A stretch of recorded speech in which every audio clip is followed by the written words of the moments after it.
नमस्कार दर्शक बंधु Odia knowledge academy YouTube channel को आपण मानक स्वागत। आपण जदि आम चैनल को प्रथम आसती दयाकोरी चैनल सब्सक्राइब बटन क्लिक कर चैनल को सब्सक्राइब करेंगे। वीडियो भल लगे निश्चय वीडियो को लाइक करेंगे, कमेंट करेंगे, शेयर करें भूलें जहाँद्वारा आप प्रतिदिन नुआ नुआ अपडेट पाइपर। तो आज सबुठ गुरुत्वपूर्ण खबर पर आम आलोचना करवा जो थे आप जानते केंद्र सरकार जो डीए वृद्धि कर जानते मात्र 2% डीए वृद्धि कराई आपको नहीं कर्मचारी मन में केवल जे केंद्र सरकार कर्मचारी ता नुहे राज्य सरकार कर्मचारी को मनरे मध्य असंतोष जे एते दिन अपेक्षा कलापर सरकार मात्र 2%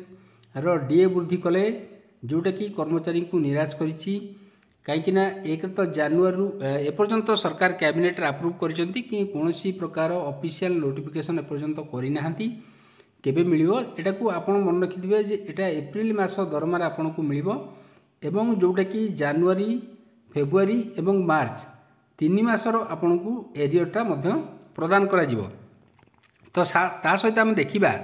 जो 2% डीए वृद्धि करिसेंती ताकु नै कर्मचारी मन रे असंतोष एवं विरोध रहिछि। आमे संपूर्ण खबर विषय आलोचना करिबा। तो देखंतु employ to hold protest over pension and DA issue on April 2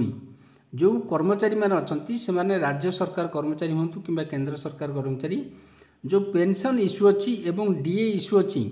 ताकू नहीं गोटे प्रोटेस्ट करा जोटा कि एप्रिल 2 रे जोटा देखंतु जो सर्व कर्मचारी संघ तरफ जोटा कि has given a call for gate meeting on April 2 to mark resentment against the centre decision जो केंद्र सरकार जो डिसीजन नहीं रिलेटेड टू पेंशन आउ डीएनएस अलाउंसेस को नहीं बा डीए वृद्धि को नहीं of the employ in a press release संघ स्टेटेड। तो देखा सर्व संघ कर्मचारी संघ जोटा कि has given a call for gate meeting on April 2 to mark रिसेटमेंट against the centre जोटा कि decision related to pension and dearness allowances DA of employ जो महंगा भत्ता एवं पेंशन को नहीं जो इश्यू रही ताकू कर्मचारी संघ तरफ विरोध कराई। आप जानते मात्र कर्मचारी मानक 2% डीए वृद्धि करिसेंती सरकार जोटा कि कर्मचारी को निराश कर। इन ए प्रेस रिलीज द संघ stated that legislature regarding validation of the CCS pension rule जो रही ताकू सरकार जो आनी केंद्र सरकार गोटे नियम and principle of expenditure on pension liability from consolidated fund of India was passed in the Lok Sabha जोटा कि मार्च 25 as part of the financial bill finance bill 2025 रे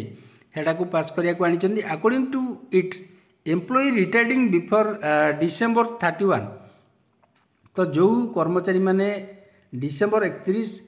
पूर्व रिटायरमेंट करेंगे and farmer pensioner have been deprived of the benefit of the 8 पे commission जो benefit को से माने पाइबे नहीं बोली संघ तरफ अभियोग कराई जोटा कि देखिए meanwhile on the same day the salary of MP और लोकसभा जो रहिले were increase by 24% minimum pension was increase जोटा कि 25,000 रु 31,000 और daily allowances was enhance from 2,000 टंका रु 2,500 टंका को वृद्धि कराई कारण ना एमपी जो मान रहे member of parliament of Lok Sabha. In a joint statement संघ state president Dharamvir Pogad general secretary Naresh Kumar Haryana school teacher union तरफ कहुई कि जो सरकार जो बड़ी बिल आनी कही passing off the pension related bill expose the government as how accountable it was toward the public ता सहित अकॉर्डिंग टू संघ मेंबर जो रही the 2% DA was a cruel joke played on employ and pensioner. तो कर्मचारी